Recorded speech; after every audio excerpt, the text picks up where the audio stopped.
بسم اللہ الرحمن الرحیم۔ السلام علیکم ناظرین، آج میں جس نبی کے بارے میں آپ کو بتاؤں گی ان کا نام ہے حضرت داؤد علیہ السلام۔ آپ کا سلسلہ نسب کس پیغمبر سے ملتا ہے اور آپ کو اللہ نے کن کن خوبیوں سے نوازا تھا اور آپ کی قوم پر اللہ کی نافرمانی کرنے پر کیا عذاب آیا، آج کی ویڈیو میں ہم یہ سب جانیں گے۔ حضرت داؤد علیہ السلام کا سلسلہ نسب حضرت یعقوب علیہ السلام سے جا ملتا ہے۔ جالوت کے قتل کے بعد بنی اسرائیل کے دل میں اللہ تعالیٰ نے آپ کی شجاعت اور عظمت کا سکہ بٹھا دیا۔ اللہ رب العزت نے آپ کو مستقل شریعت بھی دی تھی۔ اللہ رب العزت نے آپ پر اپنی کتاب زبور نازل فرمائی۔ اللہ رب العزت نے آپ کو مضبوط حکومت اور حکمت اور صحیح فیصلہ کی قوت عطا فرمائی تھی۔ آپ بہترین خطیب تھے۔ اللہ رب العالمین نے آپ کو بہترین آواز سے نوازا تھا۔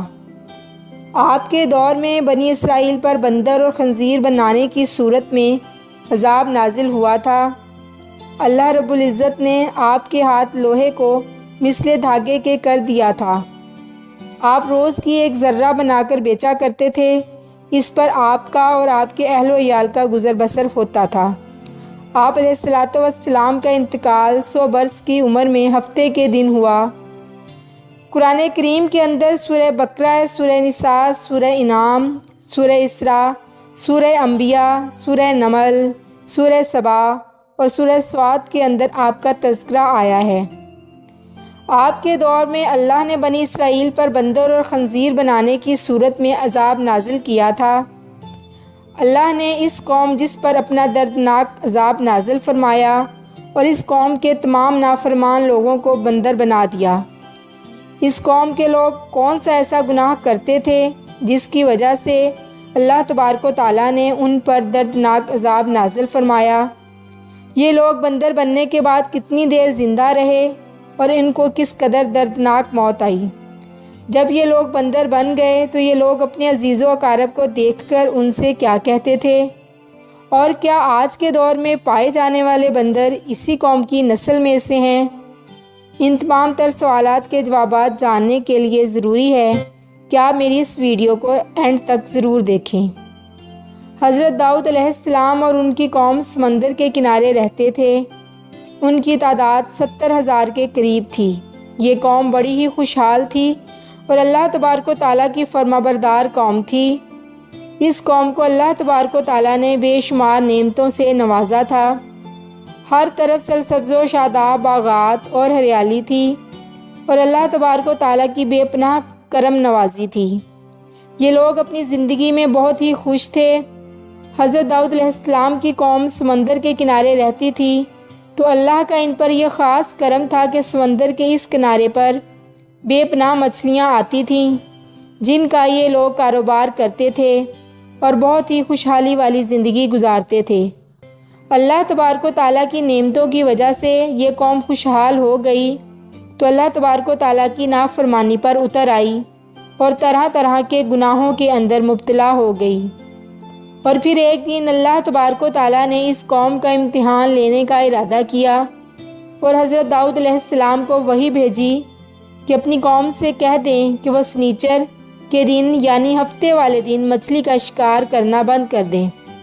جب اللہ تبارک و تعالیٰ نے حضرت داؤد علیہ السلام کی قوم پر ہفتے والے دن مچھلیوں کا شکار حرام فرما دیا تو یہاں سے اس قوم کی بربادی شروع ہو گئی۔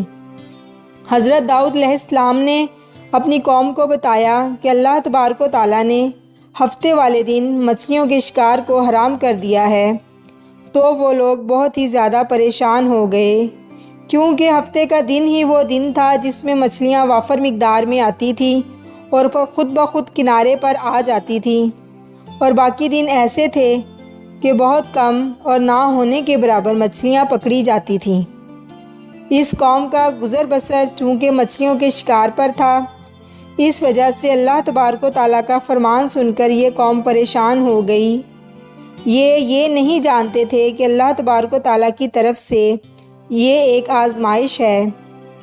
پھر ایک دن شیطان نے ان کو وسوسہ ڈالا کہ سمندر سے نالیاں نکال کر خشکی میں بڑے بڑے حوض بنا لیے جائیں جب ہفتے والے دن مچھلیاں آئیں گی تو وہ نالیوں سے ہو کر ان بڑے بڑے حوضوں میں آ جائیں گی، اور اس طرح ان نالیوں کا منہ بند کر دیا جائے اور پھر اتوار والے دن ان کو پکڑ لیا جائے۔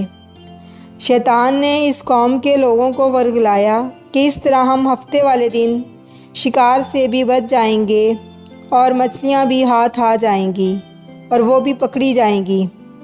بہت سے لوگوں کو یہ حلہ بازی اچھی نہیں لگی اور انہوں نے ایسا نہ کیا، جبکہ چند لوگوں کو یہ بات بہت اچھی لگی اور انہوں نے ایسا کرنا شروع کر دیا اور سمندر سے چھوٹی چھوٹی نالیاں نکال کر بڑے بڑے حوضوں میں ڈال دیں، جس کے ذریعے وافر مقدار میں مچھلیاں ان حوضوں میں داخل ہو جاتیں۔ اس قوم کے بدبخت لوگوں کو شیطان کا یہ حیلہ بہت پسند آیا، لیکن اس قوم نے یہ نہ سوچا کہ جب مچھلیاں سمندر سے حوض میں آ کر قید ہو گئیں تو پھر مچھلیوں کا شکار ہی ہو گیا، اس لیے یہ شکار بھی ہفتے والے دن ہی ہوگا جو اللہ تبارک و تعالیٰ نے حرام قرار دیا تھا۔ اس موقع پر یہودیوں کے 3 گروہ ہو گئے۔ کچھ لوگ ایسے تھے جو شکار کے اس شیطانی حیلے سے دوسروں کو منع کرتے تھے اور ناراضگی و بیزارگی کا اظہار کرتے تھے، اور کچھ لوگ اس کام کو دل سے برا جان کر خاموش رہے، لیکن انہوں نے شکار نہ کیا اور دوسروں کو منع بھی نہ کرتے تھے، بلکہ یہ لوگ منع کرنے والوں سے یہ کہتے تھے کہ تم لوگ ایسی قوم کو نصیحت کرتے ہو جنہیں اللہ تبارک و تعالیٰ عنقریب ہلاک کرنے والا ہے اور ان پر اپنا دردناک عذاب نازل فرمانے والا ہے۔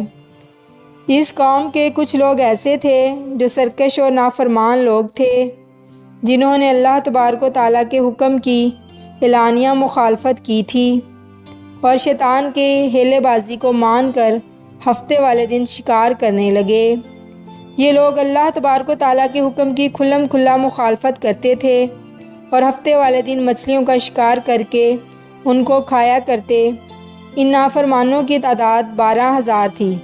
چنانچہ وہ لوگ جو اس بات کو برا جانتے تھے، ان لوگوں نے اپنے لیے اور ان نافرمانوں کے درمیان ایک دیوار کھڑی کر دی، جس کے ایک طرف وہ 12,000 نافرمان رہتے تھے اور دوسری طرف وہ لوگ تھے جو شکار سے باز رہے۔ حضرت داؤد علیہ السلام نے اپنی قوم کو بار بار سمجھایا، لیکن یہ لوگ اپنی نافرمانی سے باز نہ آئے اور اسی طرح اللہ تبارک و تعالیٰ کی نافرمانی کرتے رہے اور شکار کرتے رہے۔ پھر ایک دن حضرت داؤد علیہ السلام نے غضبناک ہو کر شکار کرنے والوں پر لعنت فرما دی۔ اس کا اثر یہ ہوا کہ ایک دن خطا کاروں میں سے کوئی بھی اپنے گھر سے باہر نہ نکلا۔ یہ منظر دیکھ کر کچھ لوگ ان کی دیواروں پر چڑھ گئے تاکہ معلوم ہو سکے کہ وہ لوگ کس حال میں ہیں۔ جب ان لوگوں نے ان نافرمانوں کو دیکھا تو وہ سب کے سب بندر اور خنزیر کی صورت میں مسخ ہو چکے تھے۔ اس قوم کے نوجوان بندر بن گئے اور بوڑھے خنزیر بن گئے۔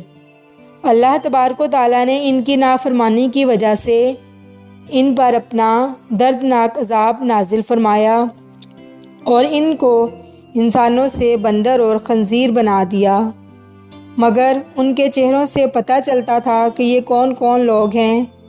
وہ بندر اپنی رشتہ داروں کو پہچانتے تھے اور ان کے پاس آ کر زار و کتار روتے تھے۔ ان لوگوں کی تعداد 12,000 تھی۔ 12,000 لوگوں نے اللہ تبارک و تعالیٰ کی نافرمانی کی اور اللہ تبارک و تعالیٰ نے ان کو بندر اور خنزیر بنا دیا، جس طرح اللہ تبارک و تعالیٰ سورہ بقرہ میں ارشاد فرماتا ہے، بے شک ضرور تمہیں معلوم ہے تم میں کہ وہ جنہوں نے ہفتے میں سرکشی کی تو ہم نے ان سے فرمایا کہ ہو جاؤ بندر، دھتکارے ہوئے۔ اس طرح حضرت داؤد علیہ السلام کی قوم کے 12,000 نافرمان بندر بن گئے۔ یہ لوگ 3 دن تک زندہ رہے اور اس دوران یہ کچھ نہ کھا سکتے تھے اور نہ پی سکتے تھے، بلکہ یوں ہی بھوکے پیاسے سب کے سب ہلاک ہو گئے اور 3 دن کے اندر سب کے سب مارے گئے، اور باقی سب کو اللہ تبارک و تعالیٰ نے اس عذاب سے سلامت رکھا۔ اسی لیے آج بھی یہودی سنیچر یعنی ہفتے کے دن اللہ کی عبادت کرتے ہیں۔ ناظرین، اب بات کرتے ہیں کہ آج کے دور کے بندروں میں سے کیا کوئی بندر ان کی نسل میں سے بھی موجود ہے، یا آج کے دور میں پائے جانے والے بندر انہی بندروں کی نسل میں سے ہیں۔ اس کے متعلق روایات میں آتا ہے کہ حضرت عبداللہ بن مسعود رضی اللہ تعالیٰ عنہ سے روایت ہے کہ حضور پاک صلی اللہ علیہ وآلہ وسلم سے کسی نے سوال کیا کہ آج کے بندر کیا حضرت داؤد علیہ السلام کی قوم سے ہیں؟ تو حضور نبی کریم رؤوف الرحیم صلی اللہ علیہ وآلہ وسلم نے ارشاد فرمایا کہ اللہ تبارک و تعالیٰ جس قوم پر عذاب بھیجتا ہے یا ان کی شکلوں کو مسخ کرتا ہے تو یہ عذاب اسی قوم پر ہوتا ہے جن پر وہ عذاب نازل ہوا تھا، اور اس کے بعد اللہ تبارک و تعالیٰ ان لوگوں کو ہلاک کر دیتا ہے اور ان کی آگے نسل نہیں بڑھتی۔ اس لیے یہ بات غلط ہے کہ کچھ لوگ یہ سوچتے ہیں کہ آج کے بندروں میں بھی حضرت داؤد علیہ السلام کی قوم کے بندر ہیں۔ ایسا کچھ بھی نہیں ہے۔ وہ لوگ صرف اور صرف 3 دن زندہ رہے اور اس کے بعد سب کے سب ہلاک ہو گئے، اور اللہ تبارک و تعالیٰ نے اس قوم کے نافرمانوں کو صفحہ ہستی سے مٹا دیا۔ اگر میری آج کی ویڈیو آپ کو اچھی لگی ہو تو ویڈیو کو لائک، چینل کو سبسکرائب کر دیں اور بیل آئیکن کو بھی پریس کر دیں۔ ملتے ہیں اگلی ویڈیو میں۔ شکریہ۔